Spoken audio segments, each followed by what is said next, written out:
Microsoft might be exploring a new $3 tier for Xbox Game Pass that will be supported by users watching ads before they play video games. No.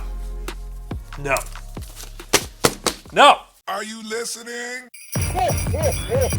Hey, welcome back, friends. Today, we need to talk about this really interesting story coming from Windows Central, where they discovered a post on Reset Era discussing a survey that was sent out from Microsoft asking players for their thoughts on a potential $3 tier of Xbox Game Pass. Which, look, as someone who pays $15 a month, $3 is really appealing. So please, what's included with the $3 tier? Well, according to the post on Reset Era, the $3 entry tier to Game Pass would include access to all first-party games 6 months after they launch, multiplayer access for video games, no cloud streaming, and advertising before the launch of every game to offset the cost. Wow, there is a lot to break down there. First up, access to games 6 months after launch. You know, that's not really that bad. In fact,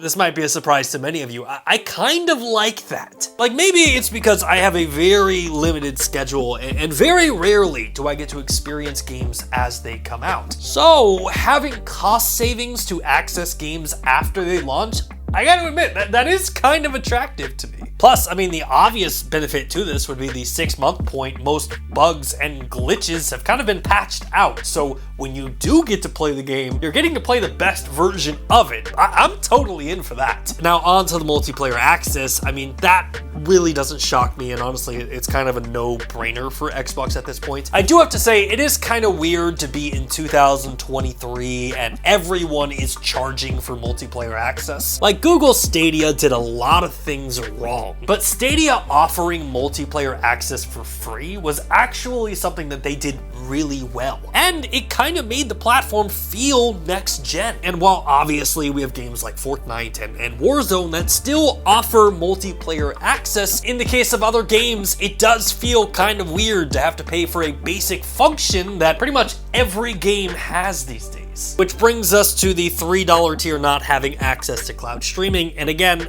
I get it. For $3, I can only download the games to my console and PC, and that's extremely fair. If Xbox wants to price gate cloud gaming and make it feel like more of a luxury for their player base, I'm kind of okay with that. As long as we continue to see Microsoft investing into the quality and the expandability of cloud gaming as a medium. However, that does bring us to advertising before each video game. Oh boy, how can I put this politically correct? That is a terrible idea. It is such a bad idea that I had to double check that Phil Harrison still works at Google, because that is some early Xbox One atrociously bad thinking right there. And look, I fully understand that advertising is being used to offset the price of Game Pass, but it's also worth pointing out here that ads are also ads. I mean, just imagine a world where you go to Game Pass, you find the game that you want to play, and then boom, here's an ad promoting some type of crypto scam, a terrible mobile game that looks nothing like the game that you're seeing in ad, or maybe we get some dude preaching how he made 6 figures in 6 months and wants to teach you how to do it as well. And please,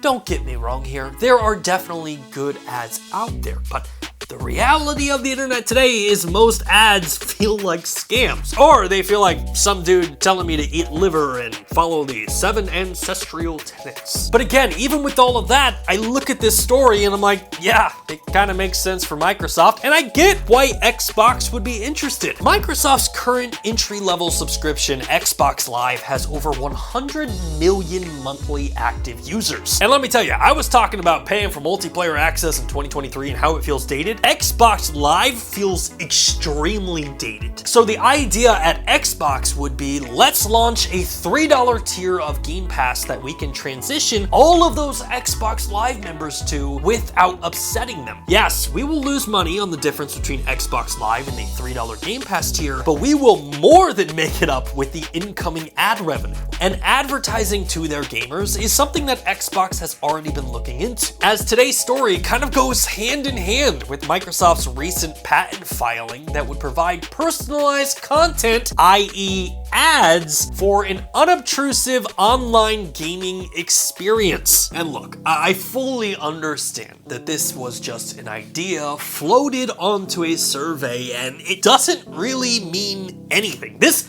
actually could never happen. But for me, as someone who genuinely likes the idea of a little bit of cost savings, all of that goes out the door the moment you start talking about pre-roll advertisements. I mean, if we're being honest, I would pay more to avoid ads on Game Pass. Probably should not have said that out loud. Microsoft, if you're watching, that was all, obviously, off the record.